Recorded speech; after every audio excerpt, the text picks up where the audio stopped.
छापारा जिले के जिला कार्यालय में पत्रकार वार्ता में उपस्थित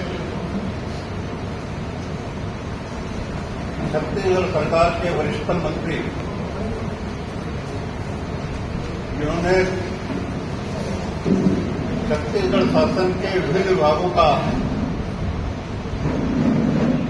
मंत्रालय संभाल करके और छत्तीसगढ़ शासन को नई ऊंचाइयों तक ले जाने में अपना योगदान दिया है, ऐसे हमारे वरिष्ठ मंत्री आदरणीय श्री रामविचार नेताम जी का जिला कार्यालय में स्वागत है।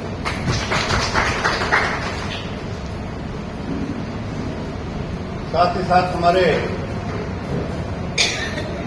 बड़ौदा बाजार क्षेत्र के लोकप्रिय विधायक और आपके सुख दुख में हमेशा साथ खड़े रहने वाले ऐसे छत्तीसगढ़ शासन के मंत्री माननीय टंका वर्मा जी भी उपस्थित हैं, उनका भी स्वागत करता हूं। हमारे पूर्व जिलाध्यक्ष सहित जिला पंचायत के अध्यक्ष, जनपद पंचायत के अध्यक्ष, पूर्व विधायक, पूर्व जिलाध्यक्ष और पार्टी के पदाधिकारी भी उपस्थित हैं। मंचस्थ सभी लोगों की तरफ से मैं उपस्थित पत्रकार साथियों का हार्दिक स्वागत और अभिनंदन करता हूं। कल 25 जून है और 25 जून 1975 को इस देश के लोकतंत्र पर एक बदनुमा काला धब्बा तत्कालीन कांग्रेस सरकार के द्वारा देश में आपातकाल, जिसको इमरजेंसी के नाम से हम याद करते हैं, लगाया गया था। क्योंकि 50 साल बीत गए, पिछले लोगों को विस्मरण हो गया है कि उस समय ऐसी कौन सी परिस्थितियां थी जिसके कारण देश में आपातकाल लगाना पड़ा। जिनकी उम्र आज 50 साल है, उस समय की घटना से ठीक से अवगत नहीं होंगे। आपातकाल देश में तब लगाया जाता है जब किसी प्रकार से दूसरे देश से हमको युद्ध लड़ना हो, युद्ध की स्थिति हो, या देश में ऐसा संकट हो जिससे कि आंतरिक युद्ध की और अफरा तफरी का जिस प्रकार से माहौल होता है, देश जो अव्यवस्थित हो गया है, शासन संभालना मुश्किल हो गया है, इस प्रकार की परिस्थितियां हो, आंतरिक आपातकाल लगाया जाता है। लेकिन निर्वाचित सरकार का काम लोकतंत्र में आम जनता के अधिकार की रक्षा करना होता है।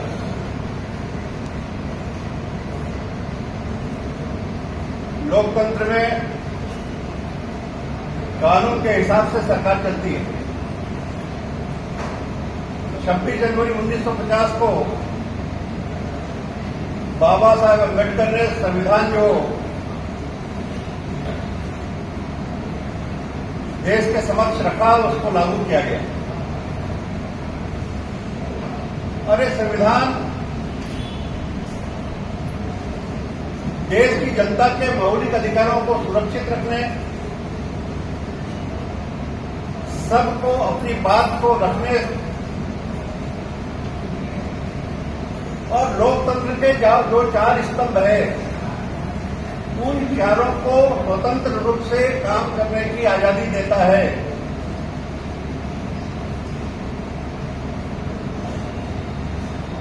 लेकिन आप सबको याद होगा कि 1971 में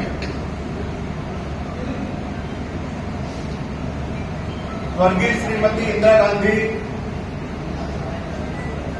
लोकसभा का चुनाव जीत करके प्रधानमंत्री बनी और उनके विरोध में जिन्होंने चुनाव लड़ा, राजनारायण जी, उनके द्वारा एक इलेक्शन पिटीशन इलाहाबाद हाईकोर्ट में दाखिल की कि श्रीमती इंदिरा गांधी के द्वारा शासकीय मशीनरी का दुरुपयोग करते हुए, भ्रष्ट आचरण करते हुए इस चुनाव को प्रभावित करने का प्रयास करके चुनाव जीती। तत्कालीन न्यायाधीश श्री जगमोहन लाल सिन्हा जी ने 12 जून 1975 को उस पिटीशन पे फैसला दिया कि श्रीमती इंदिरा गांधी के द्वारा शासकीय मशीनरी का दुरुपयोग किया गया और चुनाव को प्रभावित करके चुनाव जीती है, इसलिए उनका निर्वाचन शून्य किया जाता है और 6 वर्षों के लिए उनको किसी भी प्रकार से किसी पद पर बने रहने का अधिकार नहीं है या चुनाव लड़ने के लिए 6 वर्ष के लिए उनको रोक दिया जाता है। इस निर्णय के खिलाफ श्रीमती इंदिरा गांधी सुप्रीम कोर्ट जाती है, वहां अपील दायर करती है। सुप्रीम कोर्ट ने उस फैसले पर रोक तो लगाया, प्रधानमंत्री के रूप में रह सकती है इस प्रकार का फैसला दिया, लेकिन श्रीमती इंदिरा गांधी को मतदान करने का सदन में अधिकार से वंचित कर दिया। कोई भी संसद सदस्य सदन में मतदान नहीं कर पाए और उसके बाद भी प्रधानमंत्री बना रहे, ये कोई संभव सम्मानजनक काम नहीं था। ये 24 जून 1975 को एक फैसला है।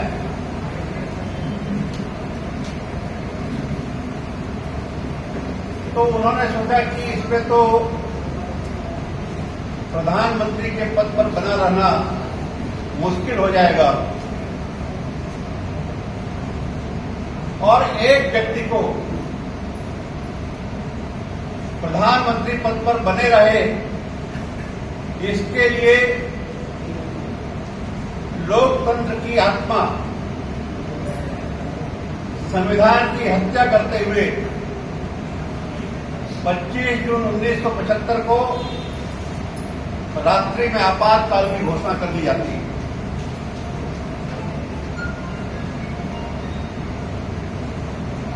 आपातकाल की घोषणा के पहले मंत्रिमंडल के कैबिनेट को विश्वास में लिया जाता है, लेकिन उस औपचारिकता को भी 26 जून को सवेरे कैबिनेट की बैठक को बुला करके पूरा किया जाता है। इतनी हड़बड़ी में श्रीमती इंदिरा गांधी इस निर्णय को लागू करती है और 25 जून को ही देश भर के तमाम विपक्षी दल के नेताओं को जेल के शिक्षकों में बिना अपराध के डाल दिया जाता है, जिसमें हमारे देश के पूर्व प्रधानमंत्री भारत रत्न स्वर्गीय अटल बिहारी वाजपेयी जी, हमारे पूर्व गृह मंत्री उप प्रधानमंत्री लालकृष्ण आडवाणी जी, उस समय के जो जनता की लड़ाई लड़ने के लिए और प्रमुख भूमिका में थे, ऐसे स्वर्गीय राजनारायण जी, जॉर्ज फर्नांडिस जी, राजनाथ सिंह जी, हजारों की संख्या में नेताओं को जेल की शिक्षकों में डाल दिया जाता है, क्योंकि 1971 के चुनाव में कांग्रेस को ऐतिहासिक बहुमत प्राप्त हुआ था, 2/3 से ऊपर बहुमत प्राप्त हुआ था। आपातकाल लगाने के बाद उन्होंने संविधान में संशोधन करके आपातकाल को कोई कोर्ट में चैलेंज नहीं करे, इसलिए संविधान में संशोधन करके कोर्ट में कोई आपातकाल को लेकर के न जा सके, उस पर भी संविधान करके रोक लगा दी। प्रेस की आजादी को भी समाप्त करने का काम आपातकाल के माध्यम से हुआ। आप सब जानते होंगे कि हमारे देश के जो प्रमुख प्रेस है, सबकी बिजली रातों रात काट दी गई।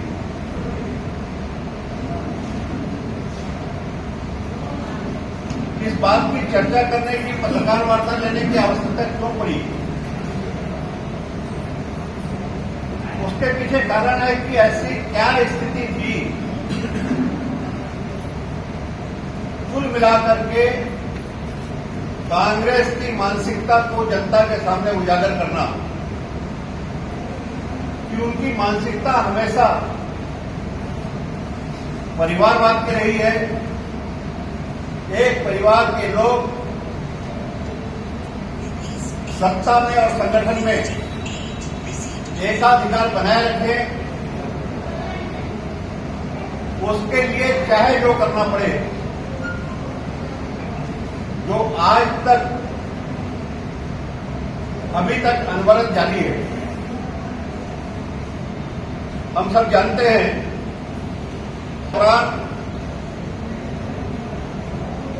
किस प्रकार से जो पत्रकार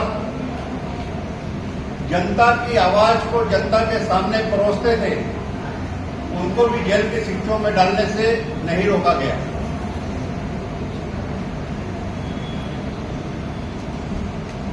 और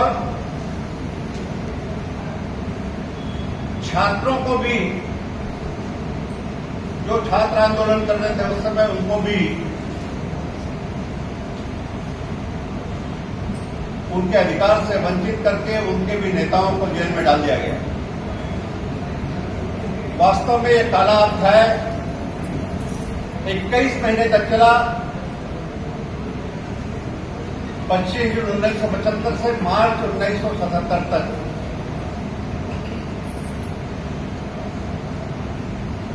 आज लोकतंत्र में आपने पिछला 2024 का लोकसभा चुनाव देखा होगा। उस लोकसभा चुनाव में हमारे कांग्रेस के नेतागण, मित्रगण एक लाल किताब दिखा करके बात करते थे। जब भारतीय जनता पार्टी ने 400 पार का नारा दिया था, तो संविधान खतरे में है करके जनता को बरगलाने का काम किया और थोड़ा बहुत उसमें सफल भी रहे। जो संविधान की हत्या करने वाले लोग हैं, उनको आपातकाल की याद दिला करके आम जनता को 50 साल पहले इन्होंने क्या किया था, इनके क्या प्रधानमंत्री के रूप में दायित्व था, और उन्होंने अपनी सत्ता को बचाने के लिए किस प्रकार संविधान की हत्या की, इस बात को सबके सामने आए। यही इस पत्रकार वार्ता के माध्यम से जनता तक बात पहुंचाने का हम प्रयास कर रहे हैं। आज हमारे वरिष्ठ मंत्री भी यहाँ